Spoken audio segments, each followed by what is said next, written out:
Comigo, Bruno Negro, galera, não tem muito o que falar porque hoje nós vamos começar a nossa quinta-feira com o pé direito. Porque o Mengão está classificado, na verdade, nossa sexta-feira aí, porque o Mengão tá classificado, meu querido telespectador, para as quartas de finais da Conmebol Libertadores. Um jogo patético, com uma arbitragem ainda mais patética. Vou falar sobre isso no final do vídeo, porque, meu amigo, vamos ver aqui o que eles falaram sobre o jogo do Flamengo. O Mengão, mesmo perdendo de 1 a 0, está aí classificado e vai encarar o Peñarol no jogo válido pelas quartas de finais aí da Conmebol Libertadores. Créditos desse vídeo aí são da ESPN Brasil, Grupo Disney. Sem mais delongas, vamos ver o que o pessoal do Linha de Passe da ESPN Brasil comentou sobre esse jogo e essa atuação patética do Mengão junto de uma arbitragem pífia de dar pena.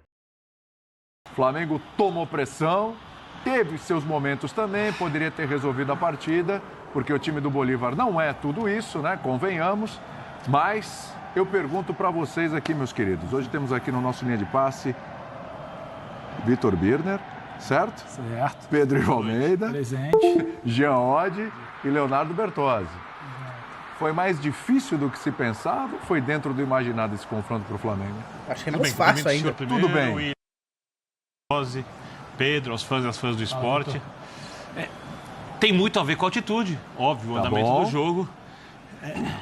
Como foi importante o gol do Léo Pereira? Fundamental. Né? Foi o gol da classificação, é isso aí. O Flamengo teria jogado o tempo inteiro no limite, desde o início, e aí a altitude poderia ter pesado mais. Como isso não aconteceu, enquanto o Bolívar não fez o gol, o Flamengo gerenciou a situação dentro do possível. Porque é óbvio que se o Bolívar fosse tecnicamente um time de nível bem melhor do que a gente assistiu, o Bolívar teria feito mais gols. Mas eu não tenho como colocar isso na conta de ideias de jogo, de desempenhos individuais. Ficou muito claro que a posse de bola, a facilidade com que o Bolívar chegava na área do Flamengo teve a ver com a altitude. Claro que a posse de bola, a facilidade com que o Bolívar chegava na área do Flamengo teve a ver com a altitude. Não, nenhuma surpresa. O senhor está olhando para mim com um olhar assim, quero a palavra, vai lá. Pedro. Não, é porque quando você fala em herói, boa noite, um abraço para o seu William, Léo, Jean, Vitor Pirne, o fã de esporte Cantinho em Casa, já o Calçade. O Ross foi herói, mas é preciso falar muito do Luiz Araújo, é preciso falar muito do Léo Ortiz, porque a gente sempre bate aquele papo antes do jogo, porque a gente não sabe como cada jogador vai reagir. Começa o jogo e não é pelo primeiro pique do Gerson. Quando você começa o jogo, você vê que a dinâmica do Gerson está diferente, a dinâmica do Pulgar está diferente, e parece que você olha para Léo Ortiz, parece que você olha para Luiz Araújo e não muda. O Luiz Araújo dando pique, segurando, seja para o Pulgar está diferente, e parece que você olha para Léo Ortiz, parece que você olha para Luiz Araújo e não muda. O Luiz Araújo dando pique, segurando, seja para o Bruno Henrique jogou 90 minutos no final de semana. Foi. E antes disso ele tinha jogado pouco mais, até anotei aqui, de 45 contra o São Paulo. Antes disso, só no início de julho. Então ele não estava inteiro fisicamente. Me parece que a comissão ficou dosando até o limite de quando poderia tê-lo em campo. Não sei se dosou demais e gostaria de ouvir o Tite para isso. E agora, depois a gente volta ao debate do trabalho do Tite em si. Hoje o Flamengo precisava passar. Todo flamenguista estava um pouco desesperado, um pouco receoso. Era uma vantagem de 2 a 0, mas era uma situação diferente, por exemplo, de São Paulo, que voltou comemorando 0 a 0, porque sabia que tinha condição de decidir em casa, como decidiu como nacional. A gente vai falar aqui. Então, tinha todo um pacote ali de situações atípicas que eu acho que a gente vai precisar tirar um pouco do debate. O Flamengo precisava passar. O Flamengo passou. O Flamengo, no primeiro tempo da fase de grupos, saiu derrotado. Hoje não saiu derrotado. O Flamengo tomou 2 gols, hoje não tomou 2 gols. O Flamengo construiu uma vantagem e hoje passou. Precisava passar. O Flamengo não se permitia, não podia mais se dar o luxo de cair numa oitava de final de novo de Libertadores. A partir de agora é um outro papo, é outra competição, é nível do mar, vai ter jogo de ida no Maracanã, muito provavelmente um jogo de volta, né? Montevidéu. Sim. Então, agora sim o papo começa a ser sobre trabalho e acho que a gente tem muita coisa para falar. Mas hoje o Flamengo precisava classificar, precisava tirar um peso de não saber como seria um desembarque, um trabalho do Tite, uma pressão para as próximas semanas. Tinha gente querendo condicionar a permanência ou não. Por isso, então, hoje teve uma dose ali do tal heroísmo do Rossi, muito do Luiz Araújo, para mim também muito do Léo Ortiz. Vamos com o Paulo Calçade? Opa! Paulo Calçade em loco. Nosso herói também, com tubo de oxigênio. Tubo de oxigênio, chá de qual? fez de tudo. Queria saber se ele tinha condições físicas de participar do Linha. Mas tá inteiraço. Esse tá inteiraço. Olha só a condição do Paulo Calçade ali, ó. Preparadíssimo. Animado, feliz, contente. Feliz, contente, missão cumprida, né? Agora o linha de passe e missão cumprida aí nessa cobertura. Calçade, é isso mesmo? É pegar esse jogo aí, colocar numa gavetinha, num ponto fora da curva, não tem nada a ver com o resto da história, era um momento que o Flamengo precisava exatamente, era da classificação, seja lá como for, e ela veio? Olá, companheiros. Olá, William, fã de esportes. Olha, é muito difícil, assim, eu sinceramente não consigo. Eu não consigo atribuir questões táticas ao jogo na altitude de 3.600 metros e tem piores por aí. Porque a gente costuma dizer, né, o Flamengo veio horas antes do jogo justamente para minimizar os efeitos da altitude. Mas é o seguinte, quando o jogador vai buscar o ar, o oxigênio, né, e ele não consegue, isso está presente no primeiro minuto dele aqui e no último. Essa questão de chegar antes é justamente para você não ter dor de cabeça, ter náuseas, vomitar. Então, ele reduz alguma coisa, mas a questão, quando você precisa de oxigênio para alimentar seu corpo, está acostumada, o seu corpo está acostumado com um outro tipo, né, de situação. Então, o jogador sofre muito. E esse exemplo está bem claro no jogo. O Flamengo não subiu tanto para marcar, não tem sentido. O Rossi acabou de dizer até que adotou uma estratégia de não permitir ao Bolívar subir a marcação, saiu todas pelo alto, perfeito, tem a vantagem. Então o Flamengo, ele não tinha a obrigação de vir aqui para construir, ele tinha a obrigação de vir aqui para sair classificado. Então ele já tem outros caminhos para adotar.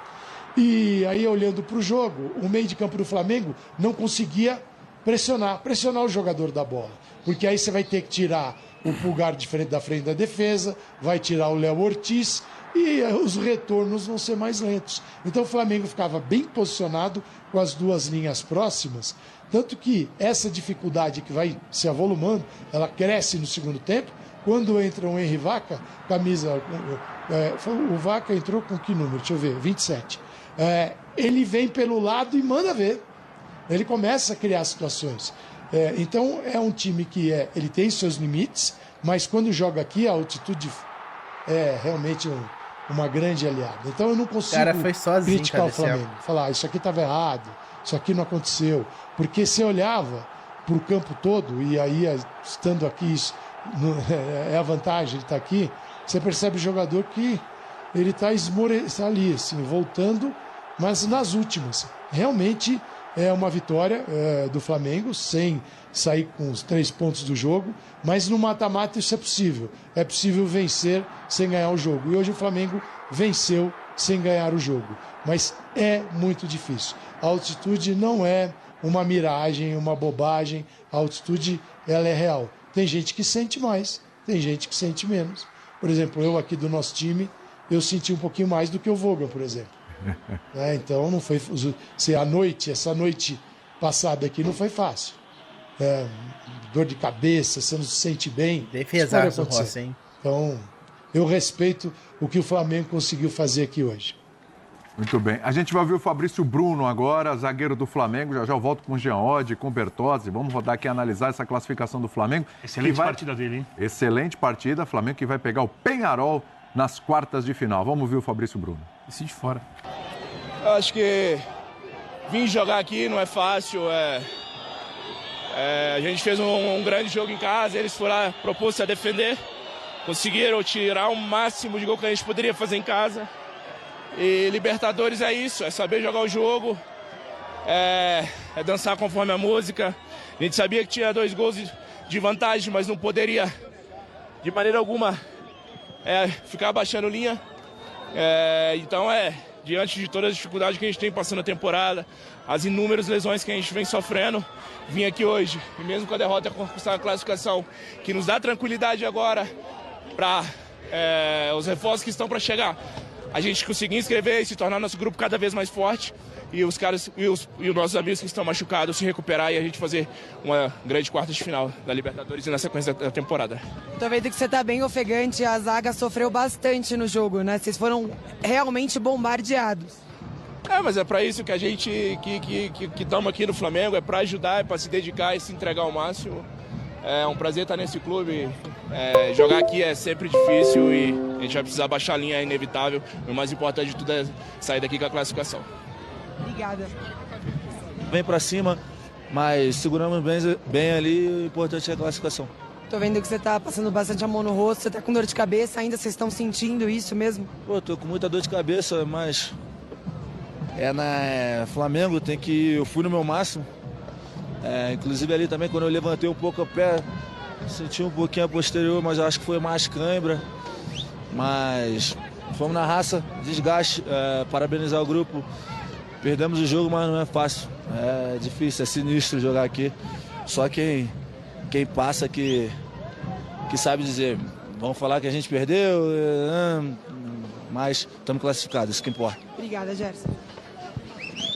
O Gerson, a gente falou aqui... Não, o Gerson tem razão. Vou falar, a gente perdeu, que isso, que aquilo, aquilo, outro, não é bem assim, né? Acho que o Gerson não viu linha de passe. Acho que a conversa não é bem assim, não. A gente está até levando em consideração aqui, obviamente, a questão da altitude, a questão do momento que o Flamengo precisava.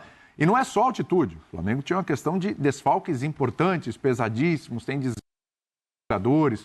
O Gerson que joga várias partidas em sequência, aliás, a gente falou aqui, primeiro tempo, o Gerson deu uns piques ali e chegou uma hora, estava vendo o jogo com o Birner, a gente olhando na TV, que o Gerson não voltou. Cadê o Gerson? O Gerson morreu lá, né? Uma situação assim, bem complicada. A gente vai discutir, e a gente vai fazer isso durante a linha, se ele deveria ter avançado tanto. Exatamente. Ou devia ter ficado. Porque esse cara realmente se desgastou. Sim. E a gente sabe que ele não tá ali vendendo nenhum tipo de dificuldade. Ele realmente teve dificuldades ali durante o jogo, porque foi muito exigido aí nessa parte física. Gerson, cara. O Gerson, Luiz Araújo foram um dos que mais correram aí. E o Gerson, realmente, não é de hoje, né? O Gerson vem demonstrando, já faz mais de mês aí, cara, que o Gerson é o jogador mais importante do Flamengo. Que o Gerson correu esse jogo, não estava escrito. Luiz Araújo também foi outro que se dedicou muito, mas Luiz Araújo, em todo jogo que ele joga, seja o jogo do Carioca ou uma oitava de final aí de Libertadores, jogo de volta, o Luiz Araújo corre pra caramba, dá o seu 100% igual. Agora não tem como não falar do Rossi, né, galera? Pelo menos, aí eu até demonstrei aí, pelo menos umas 2 defesas super importantes o Rossi fez.